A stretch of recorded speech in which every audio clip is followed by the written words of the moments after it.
Viete, prečo sa bojíte botoxu? Pri prvej návšteve mojej ambulancie sa klienti často bránia aplikáciu botoxu. Keď sa ich opýtam prečo, nevedia mi odpovedať. Hlavným faktorom strachu je umelý vzhľad a vosková figurína. Pozrite sa napríklad na mňa. Vyzerám podľa vás umelo?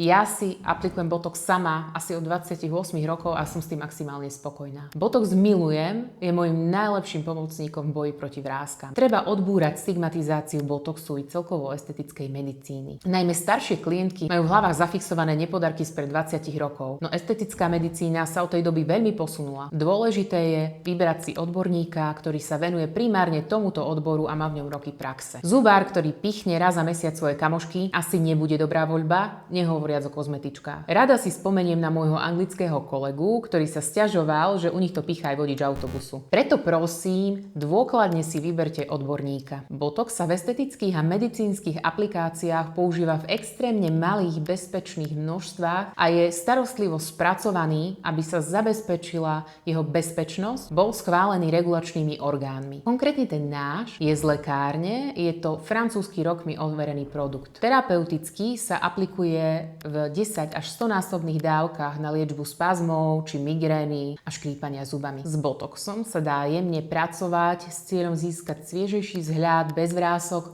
no so zachovaním žiaducej mimiky. Niektoré klientky preferujú hladké a úplne vypnuté čelo, iné chcú čiastočnú hybnosť, lifting obočia a prirodzenejší efekt. Dôležitá je práve komunikácia s klientom. Pri dlhoročných klientkách už presne viem, aký je ich optimálny efekt. Po tisíckach aplikácií môžem povedať, že botox je alchýmia. Ten istý klient má v priebehu rokov úplne iný stav svalu a tomu musím prispôsobiť aplikačnú techniku. Nedá sa to robiť podľa šablóny, každý klient je unikátny a má aj unikátnu anatómiu tváre.